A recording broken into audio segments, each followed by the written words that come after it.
He looked at his wife, holding their 2-day-old son in her shaking arms, and said 5 words that would stay with him forever. Get out. We're done.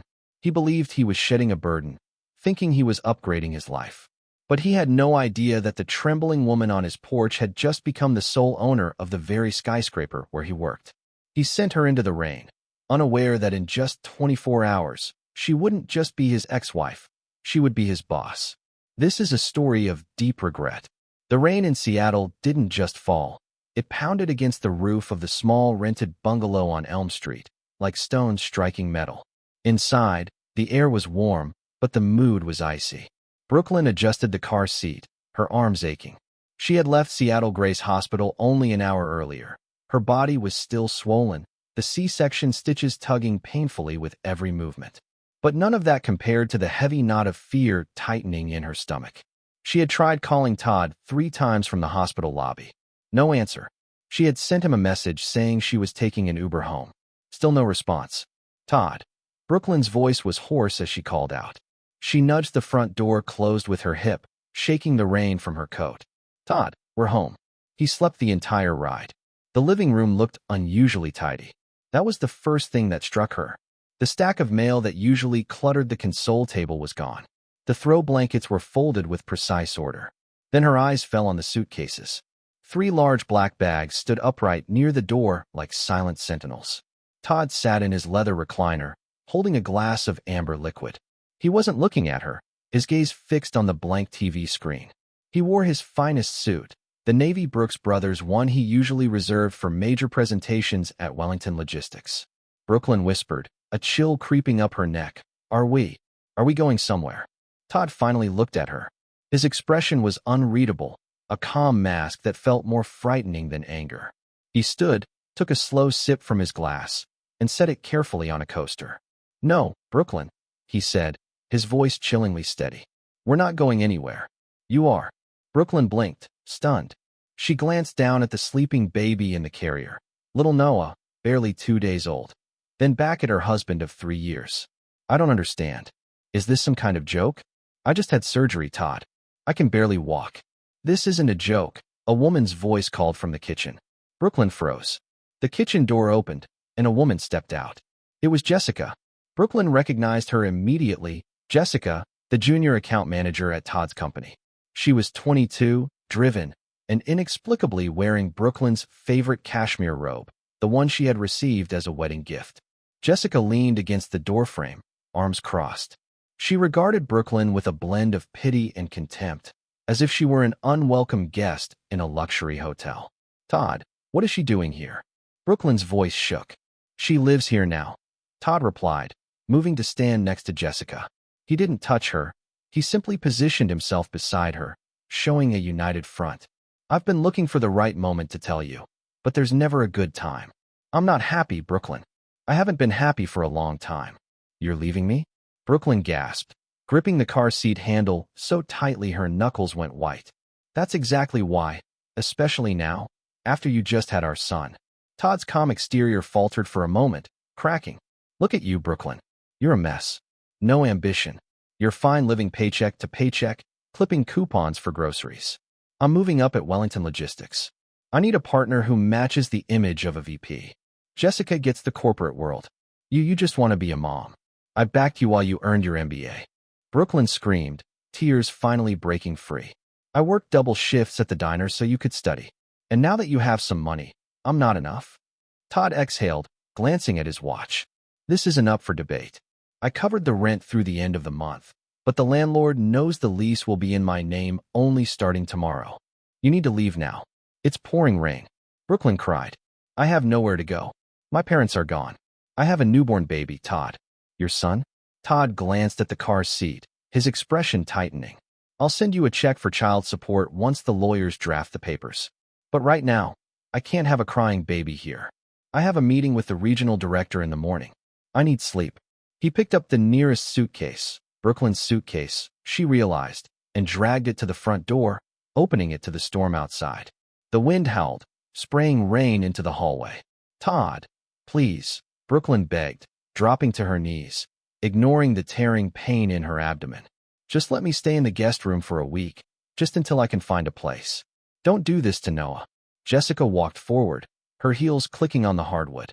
She crouched down, not to help, but to look Brooklyn in the eye. Don't make this pathetic, Brooklyn. Have some dignity. He doesn't want you. Todd grabbed Brooklyn by the arm, hauling her up. Get out, Brooklyn, before I call the police and have you removed for trespassing.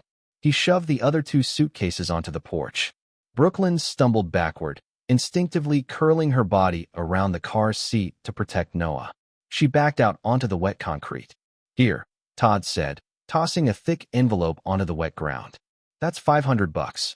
Should get you a motel for a few nights. Don't come back. The door slammed shut. The sound echoed like a gunshot. Brooklyn stood alone in the dark, the rain instantly soaking her hair and pajamas. Inside the car seat, Noah woke up and began to wail. Brooklyn didn't remember walking to the bus stop. It was a blur of headlights, honking horns, and the rhythmic sobbing of her son. She sat on the metal bench under the flimsy plastic shelter, shivering violently. Her suitcase was soaked. The envelope of money was stuffed into her bra, the only safe place she could think of. She checked her phone. 14% battery. She scrolled through her contacts. Who could she call? Her mother had passed away 2 years ago. Her father had left when she was a toddler. She didn't even know his name, only that he was some kind of businessman who wanted nothing to do with them. Her friends, most had drifted away after she married Todd, who had systematically isolated her, claiming her friends were low-value people. She dialed the local women's shelter. I'm sorry, honey, the weary voice on the other end said. We're at capacity tonight. The storm brought everyone in. Try the Salvation Army downtown, but they usually fill up by 6 o'clock p.m. It was 9:30 p.m. Brooklyn hung up, suppressing a scream. She opened her banking app. Balance $42.50. Todd had drained the joint savings account. He had left her with nothing but the cash in the envelope.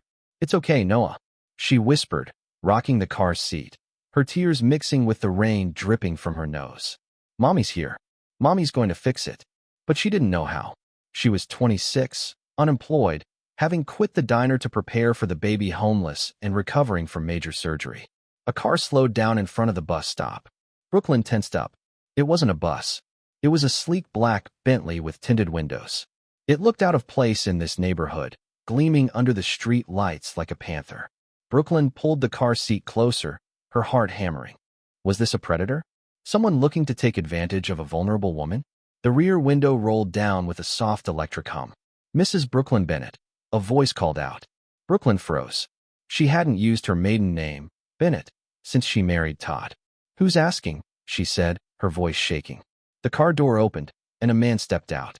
He didn't care about the rain. He was an older gentleman, perhaps in his 60s, wearing an immaculate charcoal suit and holding a large black umbrella. He walked toward her with a purposeful stride, his posture rigid and respectful. My name is Arthur Pennyworth, the man said, extending the umbrella to cover her and the baby. I am the senior executive for the estate of Dominic Valerius. Brooklyn stared at him. Dominic Valerius, the tech mogul? I think you have the wrong person.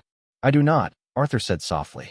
He looked at the suitcases, then at the crying baby, and finally at the devastation on Brooklyn's face.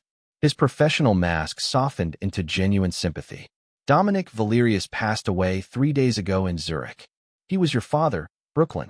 Brooklyn felt the world spin. My father? No. My father was a deadbeat who left my mom before I was born. He wasn't a billionaire. He was a complicated man, Arthur corrected gently. He made many mistakes. Leaving your mother was the biggest one, but he kept tabs on you. He knew you married Todd. He knew you were pregnant. Arthur paused, looking toward the direction of the house she had just been kicked out of. He also knew your husband was unsatisfactory. Brooklyn let out a bitter, hysterical laugh. Unsatisfactory, that's one word for it.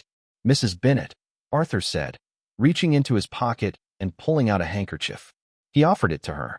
Under the terms of Mr. Valerius's last will and testament, there were specific conditions regarding your inheritance. He wanted to ensure you were free of certain entanglements before he intervened. However, seeing your current situation, I believe I have the discretionary power to accelerate the timeline. Inheritance. Brooklyn wiped her face. I don't want his money.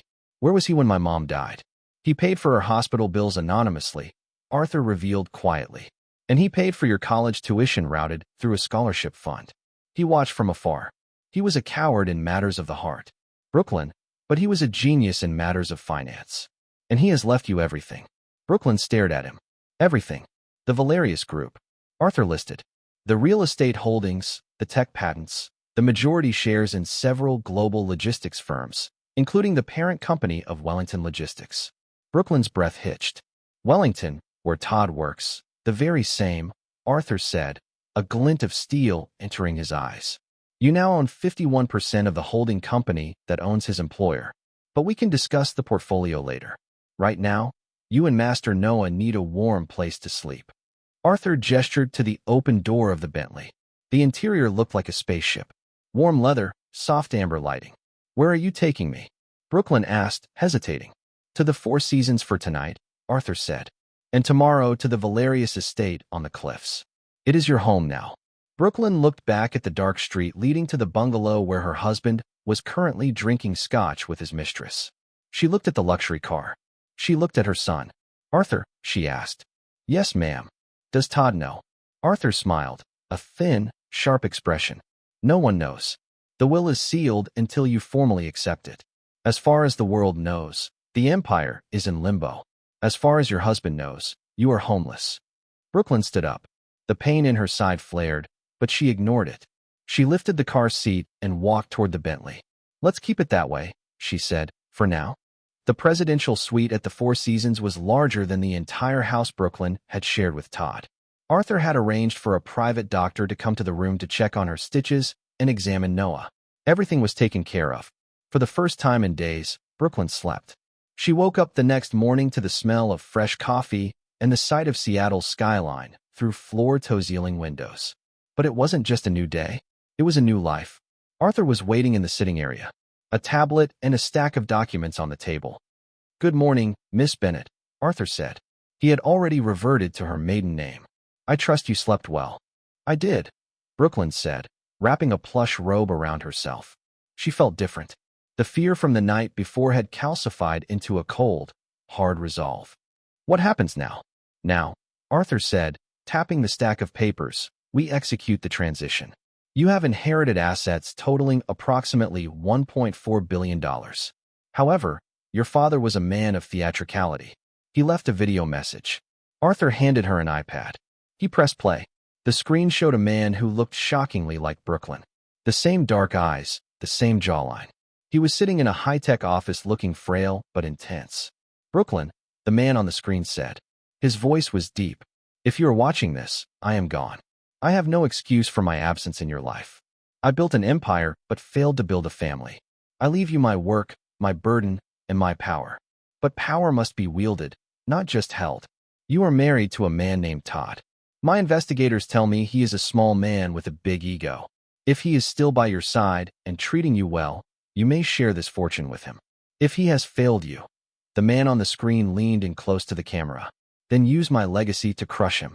Valerius blood does not suffer fools. Welcome to the game, my daughter. The video ended. Brooklyn stared at the black screen. Crush him, she whispered. We have a situation developing, Arthur said, checking his phone. This morning, Todd filed for divorce electronically. He cited irreconcilable differences and is petitioning for full custody of the child, claiming you are unstable and homeless. He wants to avoid paying child support. Brooklyn's hands clenched into fists. He threw me out. How can he claim I'm unstable because I'm homeless when he made me homeless? The law is a game of narratives, Arthur said calmly. He has a job, a home, and a lawyer. As of yesterday, you had nothing. But the narrative changes today. I want him to pay. Brooklyn said, not money. I want him to feel what I felt. I want him to feel small. Then we must be strategic, Arthur advised. The board of directors at the Valerius Group is meeting in 3 days to discuss the succession. They expect the company to be divided up or sold. They do not know you exist. You must present yourself not as a scorned wife, but as an empress. I don't know the first thing about running $1 billion company, Arthur. I was a waitress. I clipped coupons. You have your father's DNA, Arthur said. And you have me. I will teach you the logistics, but the attitude that must come from you. The next 72 hours were a blur of transformation. It wasn't just a makeover. It was a reconstruction. A team of stylists, image consultants, and executive coaches descended on the suite. Brooklyn's hair was cut into a sharp, powerful bob. The flannel pajamas were replaced by tailored Dior suits and love-out heels. But the most important work happened at the table with Arthur. He drilled her on the company structure. The Valerius Group owns strictly holding companies, Arthur explained. One of our subsidiaries is Apex Holdings. Apex owns Wellington Logistics. So, I am Todd's boss's boss's boss. Brooklyn mused, looking at the organizational chart. Precisely. And Wellington Logistics is currently bidding for a massive government contract. A contract that Todd is in charge of securing. If he fails, his career is over. If he succeeds, he gets a massive promotion. When is the pitch meeting for the contract? Brooklyn asked. Next week, Arthur said. It will be held at the Apex headquarters. The CEO of Apex, Mr. Henderson, will be there, and the new owner of the Valerius Group is entitled to sit in. Brooklyn smiled. It was a cold, dangerous smile. Arthur, get me into that meeting, but ensure my name isn't on the agenda. I want to be a surprise. As you wish. Arthur bowed. Meanwhile, across the city, Todd was celebrating. He sat in the corner office he had just been promoted to temporarily. With Brooklyn gone, he felt lighter. Jessica was organizing his desk. You really think you'll get the government contract? Jessica asked, sitting on the edge of his desk. It's in the bag, Todd laughed, spinning in his chair. The guys at Apex don't know the market like I do. I'm going to walk into that boardroom, dazzle them with the numbers, and secure my VP spot. Then, with the raise, I'll hire a shark lawyer to make sure Brooklyn never sees a dime. Maybe I'll even take full custody of the kid just to spite her. You're bad, Jessica giggled. I'm a winner, babe, Todd corrected. Brooklyn was a loser. She dragged me down. Now the sky's is the limit. He had no idea that the sky was about to fall on his head. The headquarters of Apex Holdings was a fortress of glass and steel in downtown Seattle, looming over the city like a modern-day castle. For Todd, entering this building was usually a routine of swiping a badge and ignoring the security guards. Today, however, he walked in with a swagger that bordered on manic. He was wearing a new suit he had bought on Credit Italian wool pinstriped. He checked his reflection in the elevator doors as he ascended to the 40th floor. Showtime, he muttered to himself. Beside him, his boss, a nervous man named Greg, was sweating. Todd, are you sure about these figures? The projections for the government logistics contract seem aggressive. Relax, Greg. Todd scoffed, adjusting his tie. The board eats aggression for breakfast. If we go in there timid, we lose. I'm going to sell them the dream. By noon, I'll be a VP. They stepped out into the executive lobby. It was unusually quiet. The receptionist, usually chatty, didn't look up. There was a heaviness in the air, the kind of atmospheric pressure drop that precedes a tornado. They entered the main boardroom. It was a cavernous space with a mahogany table long enough to land a plane on. At the head of the table sat Mr. Henderson, the CEO of Apex. Flanking him were 6 board members, men and women, with faces carved from granite. But there was an empty chair at the very head of the table, the chairman's seat. Gentlemen, Todd announced, placing his briefcase on the table with a loud thud. Thank you for seeing us. I've prepared a presentation that will revolutionize how Wellington Logistics handles government contracts. Mr. Henderson didn't smile. He looked at the empty chair, then back at Todd. Before you begin, Todd, we have a guest. The majority shareholder of our parent company, the Valerius Group, has undergone a change in leadership. The new owner decided to sit in on this pitch personally. Todd blinked. The owner, I thought old man Valerius was a ghost. Never leaves Europe. May Valerius passed away, Henderson said solemnly. His successor very hands-on. The double doors at the back of the room opened. Todd turned around. A charming smile plastered on his face, ready to smooth a new billionaire owner. The smile died instantly. It didn't just fade, it shattered. Walking into the room was a woman. She wore a tailored white suit that looked like it cost more than Todd's car. Her hair was sharp, sleek, and professional. She wore dark sunglasses, which she slowly removed as she approached the table. It was Brooklyn. Todd's brain short-circuited. He literally couldn't process the image. This was the woman he had kicked out into the rain 3 days ago. The woman who clipped coupons for milk. The woman he had left with $500 and a newborn. Brooklyn. He choked out the sound strangled. What? What are you doing here? Did you follow me? Security. He looked frantically at the guards by the door. This woman is my unstable ex-wife. She's stalking me. Get her out of here. The guards didn't move. Brooklyn didn't look at Todd. She walked past him, her perfume, a scent of jasmine and cold, hard cash filling his nose. She walked straight to the head of the table. Mr. Henderson stood up. The board members stood up. Brooklyn sat down in the chairman's seat. "Sit down, everyone," Brooklyn said. Her voice was calm, commanding, and utterly devoid of the warmth Todd used to know. "Brooklyn, stop this." Todd hissed, his face turning red. "This is a business meeting. You're embarrassing yourself. How did you get in here? Did you sleep with a guard?" "Mr. Bennett," Mr. Henderson said sharply, his voice cutting through the room like a whip. "You will address the chairwoman with respect." "Chairwoman?" Todd looked from Henderson to Brooklyn, his eyes bulging. "She's a waitress. She's a nobody."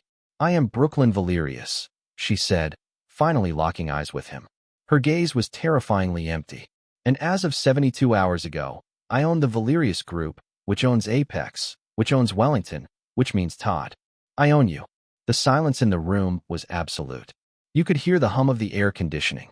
Todd slumped into a chair, his legs giving out. "That's impossible. Your dad was." "He wasn't. My father was Dominic Valius," Brooklyn stated. "Now, I believe you were about to pitch a strategy for the government contract. Please proceed. I'm dying to hear how you plan to spend my money." Todd fumbled with his laptop. His hands were shaking so badly, he couldn't plug in the HDMI cable. He dropped his notes. He was sweating profusely now. The arrogance evaporated, replaced by a primal animalistic fear. He stammered through the first few slides. It was a disaster. He stuttered. He mixed up numbers. "Stop," Brooklyn said softly. 5 minutes in. Todd froze. "This data is incorrect," Brooklyn said, glancing at a tablet Arthur had placed in front of her. "You're projecting a 15% margin on shipping, but you haven't accounted for the rising fuel tariffs in the Pacific sector, and you're suggesting we use subcontractors that have a history of labor violations. If we use this pitch, we won't just lose the contract, we'll be sued by the federal government." She looked at the board. "Is this the level of competence we accept at Wellington?" "No, ma'am," Henderson said quickly.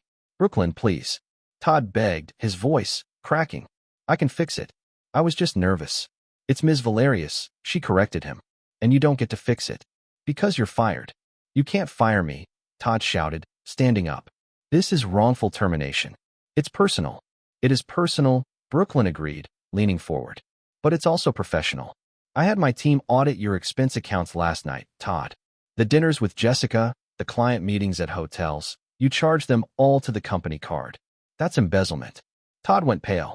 "Security," Brooklyn said, waving her hand dismissively. "Escort Mr. Bennett out and make sure he returns the company car immediately." 2 large guards grabbed Todd by the arms. As they dragged him out of the boardroom, kicking and screaming about lawyers, Brooklyn didn't watch him go. She turned her attention back to the board. "Now," she said, opening a file.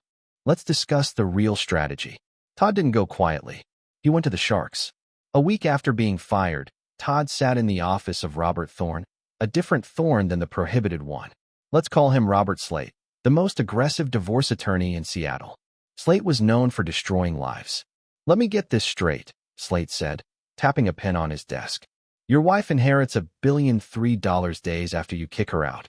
"Yes," Todd said. He looked terrible. He was living in a motel now, Jessica having become suddenly distant once the credit card stopped working. But we were still legally married. No papers were signed. That money is marital property. I want half. And I want full custody of my son." "Why the son?" Slate asked. "Leverage." Todd sneered. "She loves that brat. If I have the kid, she'll pay anything to get him back. I want $500 million. Slate grinned. "I like your style, Mr. Bennett. We'll freeze her assets. We'll paint her as an incompetent mother who is overwhelmed by her new responsibilities. We'll say the sudden wealth has made her mentally unstable." They filed the motion the next day. Brooklyn received the papers while she was feeding Noah in her new office, the penthouse suite of the Valerius Tower. She read them, her face hardening. "He wants full custody," she told Arthur. "He's claiming I'm erratic and absent because of the business." Arthur poured her a cup of tea. "He is playing poker with a blank hand, madam, but he is bluffing hard. We have a court date set for Friday." "I don't want to settle," Brooklyn said. "He thinks he can use my son as a bargaining chip. I want to destroy him in open court." The courtroom was packed. The press had caught wind of the Cinderella billionaire story, and reporters lined the back benches. Todd sat with his lawyer looking smug. He wore a neck brace, a prop clearly claiming Brooklyn security guards had injured him. Slate Todd's lawyer stood up and delivered a theatrical opening statement. Your Honor, my client is a victim. He is a loving father who was discarded by a woman who let money change her. Ms. Valerius has abandoned her maternal duties to play CEO. We demand 50% of the Valerius estate and full physical custody of the minor child, Noah. The judge looked at Brooklyn. Does the defense have a statement? Brooklyn's lawyer, a quiet woman named Helen, who Arthur had hired, stood up. We do, Your Honor, but we would like to submit a piece of evidence first. Exhibit A. She handed a USB drive to the bailiff. What is this? Slate objected. Security footage, Helen said, from the doorbell camera of the marital home. The night Mr. Bennett claims his wife abandoned him. Todd froze. He had forgotten about the Ring camera. He thought he had canceled the subscription, but he hadn't. The video played on the large screens in the courtroom. The audio was crisp, the sound of the rain, the sight of Brooklyn holding a newborn begging. Just let me stay in the guest room for a week. Don't do this to Noah. Get out, Brooklyn. That's $500. Don't come back. The gasp in the courtroom was audible. The judge's face turned thunderous. This is the loving father, Helen asked, pausing the video on Todd's sneering face. A man who throws a 2-day-old infant into a storm. That's out of context, Todd shouted, standing up. She was being hysterical. Sit down, Mr. Bennett. The judge barked. Furthermore, Helen continued, regarding the financial claim. Mr. Bennett claims the inheritance is marital property. However, Dominic Valerius was a very paranoid man. The trust was established in Switzerland 10 years ago. It contains a bad boy clause. Helen held up a document. The trust explicitly states that if the beneficiary Brooklyn is married at the time of inheritance, the funds remain in a blind trust unless the spouse signs a waiver. However, if the couple is separated, the funds release immediately to her. By filing for divorce before he knew about the money, and by physically ejecting her from the home, Mr. Bennett legally established the date of separation as the night of the rain.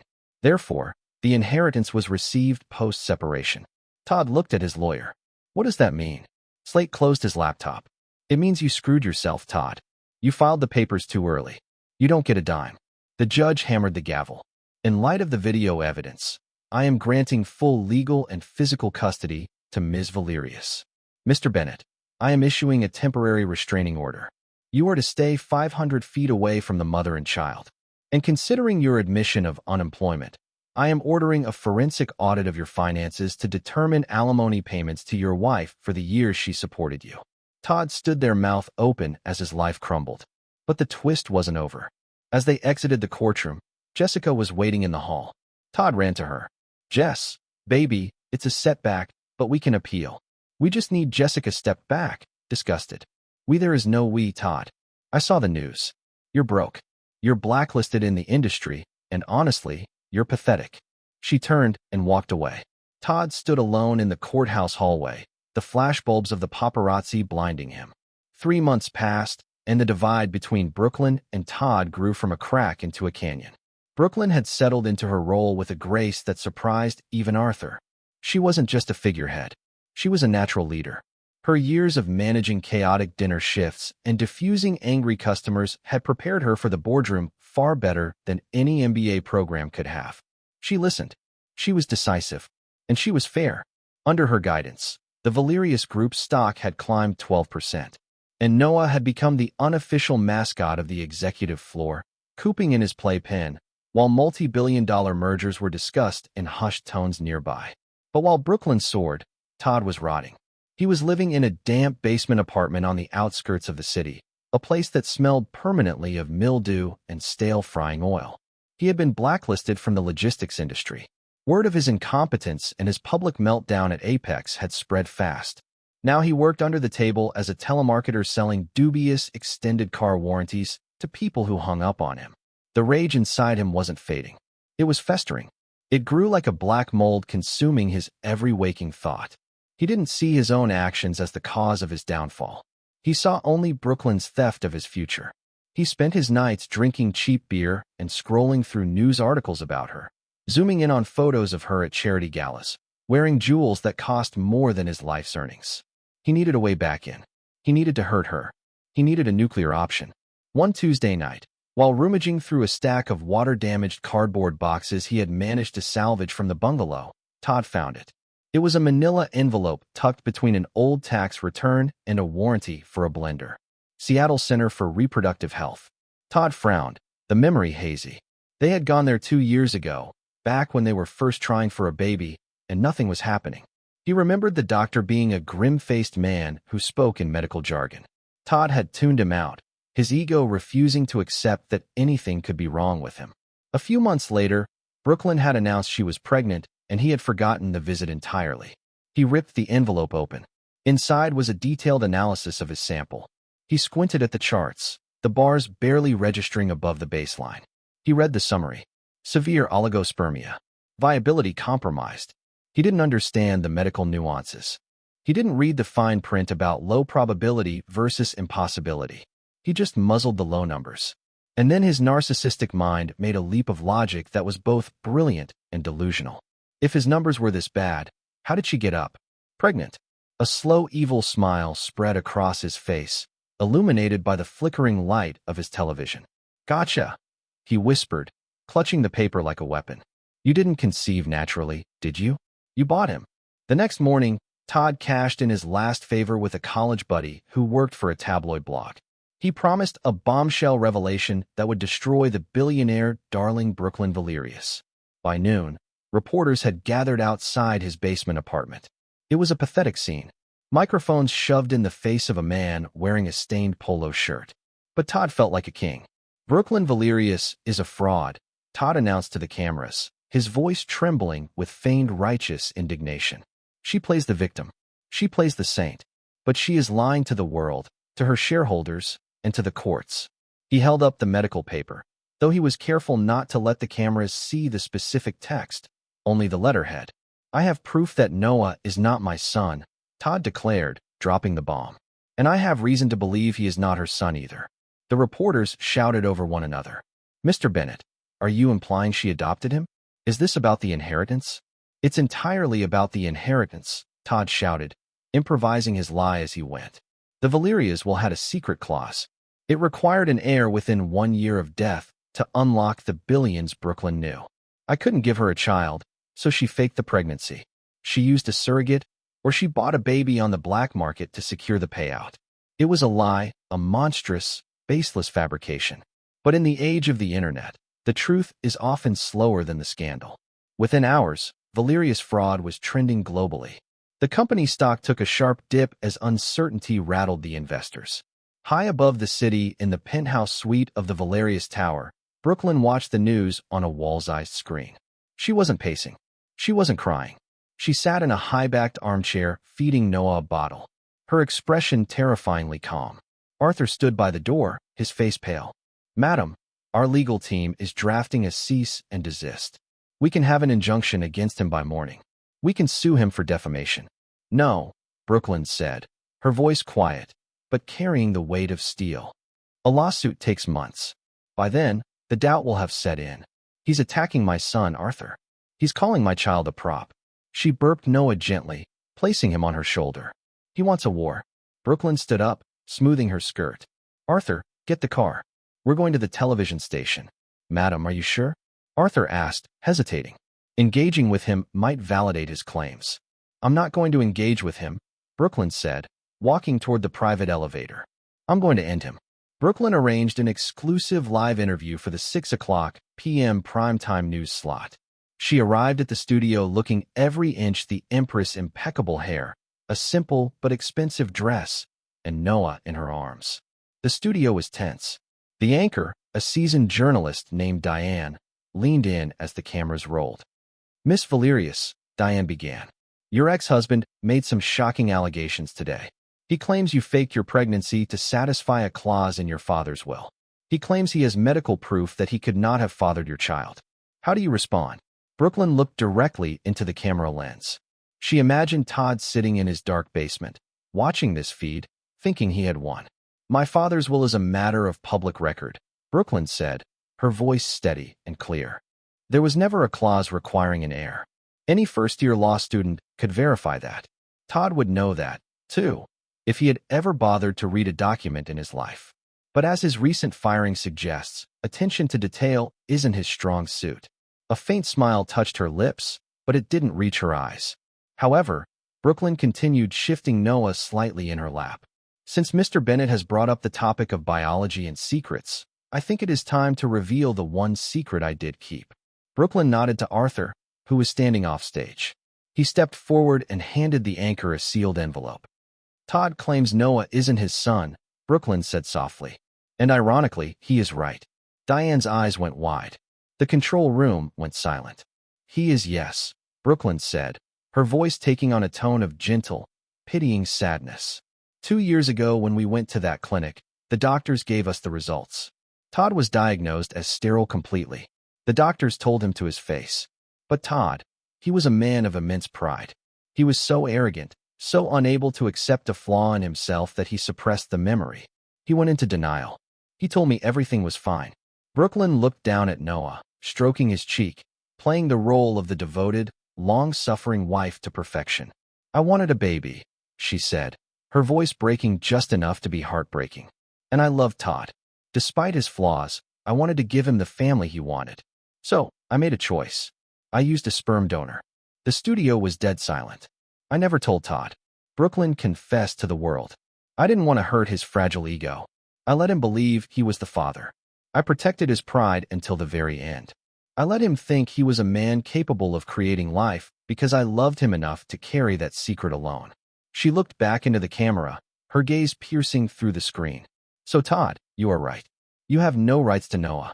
Not because I'm a villain and not because of a conspiracy, but because you couldn't give me a child. You kicked us out into the rain thinking you were abandoning your own blood. But you were just abandoning the only person who ever loved you enough to protect you from the truth. Miss Valerius, Diane whispered, genuinely moved. That is an incredible sacrifice. It was a mistake. Brooklyn corrected her voice, hardening. I tried to protect a man who would eventually leave his newborn in a storm. I won't make that mistake again. In the basement apartment, the silence was deafening. Todd sat on his stained sofa, the remote trembling in his hand. He felt the blood drain from his face. The one card he thought he had, the fake pregnancy, had backfired into the ultimate humiliation. He wasn't the hero exposing a fraud. He was the sterile, delusional ex-husband who had just forced his wife to reveal that she had pitted him. The entire world now knew he couldn't have children. The entire world knew she had covered for him. His phone began to buzz.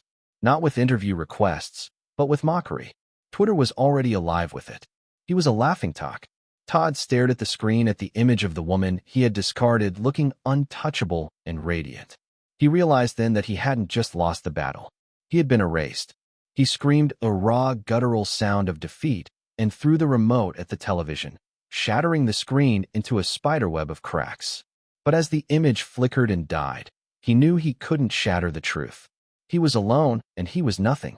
1 year later, the grand ballroom of the Pierre Hotel hummed with the soft, expensive murmur of Seattle's elite. Crystal chandeliers cast a warm golden glow over a sea of tuxedos and designer gowns, the air thick with the scent of lilies and French champagne. It was the inaugural gala for the Valerius Foundation, an event that had been the talk of the city for months. Brooklyn stood on the private balcony, the glass doors sealed shut behind her, muting the applause that was currently thundering inside. The night air was crisp, carrying the salty tang of the Puget Sound. But for the first time in her life, the cold didn't bother her. She wore a gown of midnight blue velvet that draped over her frame like armor. Her posture straight, her chin held high. She looked down at the city lights, millions of glowing dots stretching out into the darkness. A year ago, she had been down there shivering on a curb with $500 in her bra and a broken heart. Tonight, she owned the skyline. The heavy glass door slid open with a whisper. Arthur stepped out, closing it gently behind him to preserve the quiet. He held a tablet in one hand and 2 glasses of sparkling water in the other. The donations are record-breaking tonight, madam, Arthur said, his voice laced with a rare note of pride. The Second Chance Initiative for Single Mothers in Crisis has been fully funded for the next decade. We have raised enough capital to build 3 new shelters before winter sets in. Brooklyn took the glass he offered, her fingers brushing against the cold crystal. She took a sip, the bubbles sharp against her tongue. That's good, she said softly, her eyes still fixed on the horizon. No woman should have to stand in the rain. No child should have to sleep in a car seat because their father decided they were an inconvenience. You have turned your pain into a fortress for others, Arthur noted, stepping up beside her to lean against the stone railing. Your father built an empire of wealth, Brooklyn. You are building an empire of legacy. Brooklyn smiled, but it was a faint, distant thing. Legacy is complicated, Arthur. It's not just about what you build. It's about what you bury. She turned to face him, her expression hardening slightly. Do we have the final report? Arthur nodded. He didn't need to ask who she was referring to. He tapped the screen of his tablet, pulling up a file that contained a single grainy photograph and a few paragraphs of text. We do. Arthur reported, his tone shifting to pure business. Mr. Bennett has left the state as predicted. He has relocated to a small industrial town in Ohio. The forensic audit left him with nothing. No savings, no assets, and a credit score that won't allow him to rent anything more than a room. And his employment? Brooklyn asked. He's working as a shift manager at a mid-level logistics warehouse. Arthur read from the file. The pay is low. The hours are long. I think he starts at 4 a.m. He lives alone in a studio above a laundromat. No social media, no girlfriend. He's basically erased himself. Brooklyn listened as Todd's new life was laid out. A cage of mediocrity. For a man like him, it was worse than prison. He thrived on admiration. He thrived on validation. Being a nobody, just a small cog in a remote machine, was a constant torment. Does he know? Brooklyn asked, her voice barely above the wind. Arthur looked up, puzzled. Know that you're succeeding? He probably avoids the news. It would be too painful for him. No, Brooklyn shook her head, a strange, unreadable light flickering in her eyes. Does he know the truth about you, the donor? Arthur frowned and lowered the tablet. I don't understand, madam. The truth is what you announced to the world on live television. That he was sterile, that you used a donor to spare his feelings. That's why he ran. The shame of his sterility and the knowledge that Noah isn't his blood. Brooklyn turned back to the city, gripping the balcony railing until her knuckles were white. Arthur, do you remember the medical file Todd found? The one he tried to use to blackmail me. Yes, he said. The fertility clinic report. Todd never read the full report, Brooklyn said, her voice calm and icy. He only saw the summary page, which mentioned low motility and viability issues. The doctor said conception would be difficult, almost impossible, but never that it was zero. Arthur froze, the wind tugging at his suit jacket, yet he stayed still. Todd wasn't sterile. Brooklyn finally let the secret slip into the night air. He had a low count, yes, but nature found a way. We didn't use a donor, Arthur. I never went to a sperm bank. Noah is his biological son. He has Todd's nose. He has his chin. Arthur stared at her, mouth slightly open, his composure faltering for the first time in years. You lied, he whispered. You told the whole world he was sterile. You took away his claim to paternity on national television. You let him believe he had no genetic link to his own son. He almost disowned him. Brooklyn's eyes blazed with a fierce, protective fire. He went on the news to call Noah a fake. He wanted to convince the world that my son was just a prop, a product bought in a transaction. So I gave him what he wanted. I gave him a way out. She faced Arthur, her expression unyielding. If Todd knew Noah was his, he would never stop. He'd fight for visitation just to torment me. He'd try to twist Noah's mind as he grew up. He would exploit my son for the rest of his life. Brooklyn inhaled slowly, the burden of the lie resting easily on her shoulders. By making Todd believe he was sterile, I cut the final tie. He is completely convinced he has no biological connection to us. He thinks Noah belongs to someone else, and because of that, he will remain in Ohio. He will never turn back. He will never appear at my door again. Arthur studied the woman standing in front of him. He had known her father, a man as merciless as a predator. But Dominic Valerius had wielded that cruelty for profit. Brooklyn was wielding it for love. The contrast was both frightening and breathtaking. A measured, admiring smile crossed Arthur's face as he dipped his head. Your father would have feared you, Brooklyn, Arthur said quietly. That is the greatest praise I can offer. I was taught by the finest, Brooklyn answered, draining her glass. She stepped back from the railing, turning from the cold darkness and facing the glow of the ballroom, where her future awaited.